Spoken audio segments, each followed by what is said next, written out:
नमस्कार, मैं हरी। आप देख रहे हैं डिजिटल न्यूज झारखंड। आइए जानते हैं झारखंड के प्रमुख खबरों के बारे में। इससे पहले से छोटी सी निवेदन की, अगर आप चैनल में नए हैं तो चैनल को सब्सक्राइब अवश्य कर लें ताकि झारखंड की हर छोटी बड़ी खबर आप तक पहुंचा सकें। तो चलिए शुरू करते हैं आज की पहली और बड़ी खबर से। केंद्र ने बकाया नहीं दिया तो रोक देंगे झारखंड का कोयला, हेमंत सोरेन। जहां धनबाद के गोल्फ ग्राउंड में आयोजित जम्मू के 53वें स्थापना दिवस समारोह में मुख्यमंत्री हेमंत सोरेन ने केंद्र सरकार पर निशाना साधा।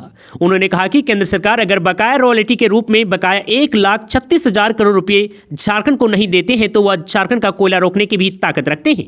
जरूरत पड़ी तो झारखंड की कोयला खदानों को बंद कर देंगे। अगर हम अपने पर आ जाएं तो पूरे देश में अंधेरा छा जाएगा। मंगलवार को आयोजित समारोह में बतौर मुख्य अतिथि के रूप में बोलते हुए सीएम हेमंत सोरेन ने कहा कि अगर हमारी मांगों पर केंद्र सरकार गंभीरता से विचार नहीं करती है तो हम अपना अधिकार छीन कर लेंगे। झारखंड में कोयला खनन के बाद खाली पड़ी जमीन को अब रेतों को वापस करना होगा। खाली जमीन पर रेतों का हक है और अगर कोयला कंपनी ऐसा नहीं करती है तो हमें अपना अधिकार जबरन लेना होगा। हमें अपनी जमीन वापस लेने के लिए एक लड़ाई और लड़नी होगी। इसके लिए हमें एकजुट होकर रहना होगा। इससे पहले सीएम हेमंत सोरेन और गांडे विधायक कल्पना सोरेन ने पार्टी का ध्वज फहराने के बाद शहीद वेदी में माल्यार्पण कर समारोह का उद्घाटन किया। मौके पर राज्य सरकार के मंत्री हफीजुल हसन, मंत्री योगेंद्र महतो, विधायक माथुरा महतो और विधायक उमाकांत रज्जक मौजूद थे। झारखंड में नौकरी को लेकर जारी हुआ एक और नोटिफिकेशन। हर महीने मिलेंगे 63,000। जहां राज्य सरकार सुदूर क्षेत्रों में चिकित्सकों की नियुक्ति के लिए टेंडर से चिकित्सक बहाल करने का निर्णय लिया है। इस कड़ी में 17 प्रखंडों में चिकित्सा पदाधिकारी की नियुक्ति के लिए चिकित्सकों से टेंडर आमंत्रित किया गया है।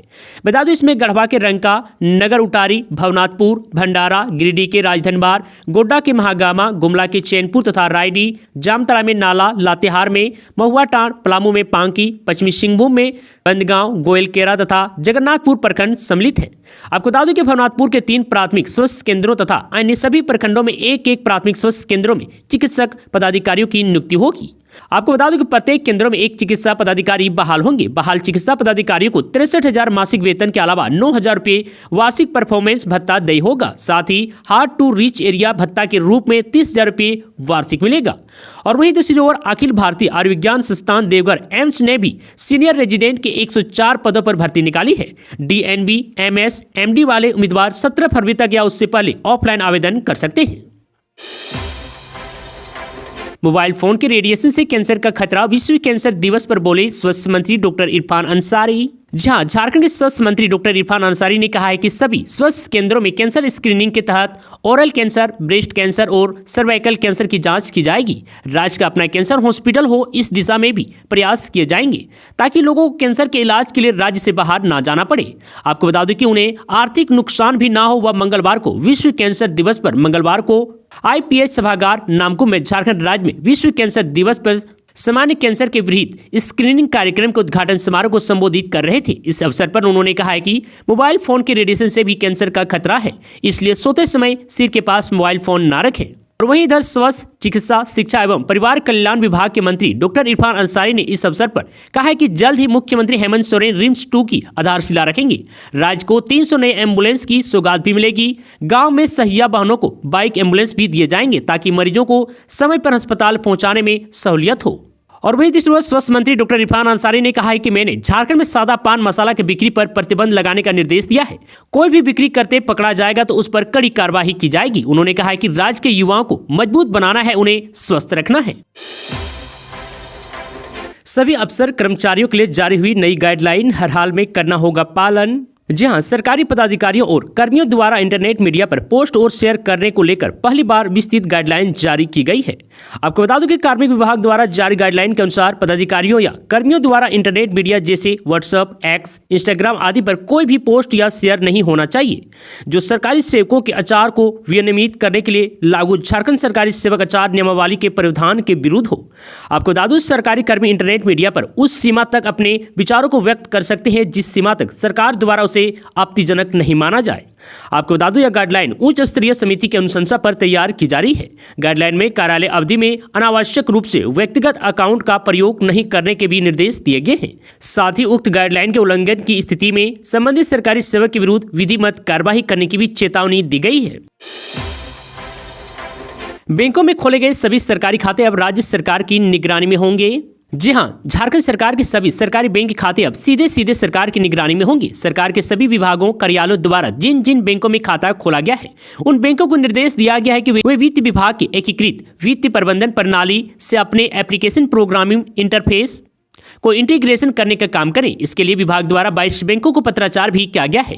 आपको बता दें कि इससे सरकार को अपने खातों में वर्षों से जमा राशि के आंकड़ों से संबंधित जानकारी रियल टाइम बेसिस पर मिलती रहे। राज्य सरकार ने यह कदम वित्त प्रबंधन और राजकोषीय घाटा कम करने की दिशा में उठाया है। बीते साल 24 नवंबर को विभाग के सचिव प्रशांत कुमार की अध्यक्षता में हुई बैठक में सभी बैंक खातों में जमा राशि की रियल टाइम जानकारी लेने के लिए यह फैसला हुआ था। आपको बता दूं, वित्त विभाग के विशेष सचिव अमित कुमार ने जिन बैंकों से पत्राचार का निर्देश दिया है उनमें state bank of India, bank of India, bank of Baroda, Canara bank, central bank of India, Indian bank, Indian overseas bank, union bank of India, axis bank limited, बंधन बैंक, IDBI बैंक, इसी तरह कई और बैंक है जिसे पत्राचार किया गया है। झारखंड में ऑटो रिक्शा पर गिरा लाइट वाला खंभा, 2 महिला की मौत तो वहीं 5 अन्य घायल। जहां झारखंड की राजधानी रांची के पास मंगलवार को एक ऑटो रिक्शा पर लाइट वाला खंभा गिरने से 2 महिलाओं की दर्दनाक मौत हो गई है। इस घटना में कुल 5 लोग घायल होने की भी खबर है। पुलिस ने इस बारे में जानकारी देते हुए बताया है कि यह घटना रांची से लगभग 18 किलोमीटर दूर नगरी थाना क्षेत्र के एक टोल प्लाजा के पास हुई है।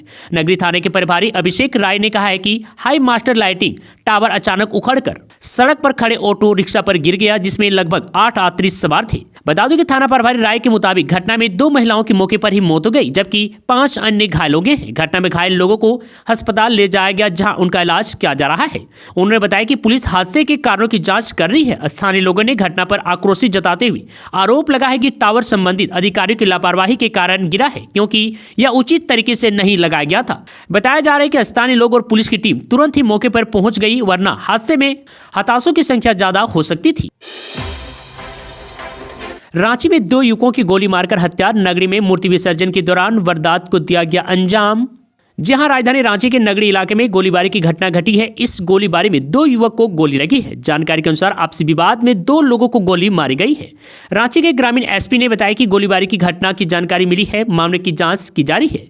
मिली जानकारी के अनुसार नगरी थाना क्षेत्र के कतरपा गांव में गोलीबारी की वारदात को अंजाम दिया गया है। इस गोलीबारी में बुधन राम मुंडा और मनोज कश्यप की मौत हो गई है। रिम्स में मौजूद मनोज की बहन प्रीति ने बताया कि घर में खाना खा रही थी। इसी दौरान गोली चलने की आवाज आई। जब वे लोग दौड़कर पहुंचे तो वहां बुधन राम मुंडा मनोज कश्यप दोनों जमीन पर गिरे हुए थे।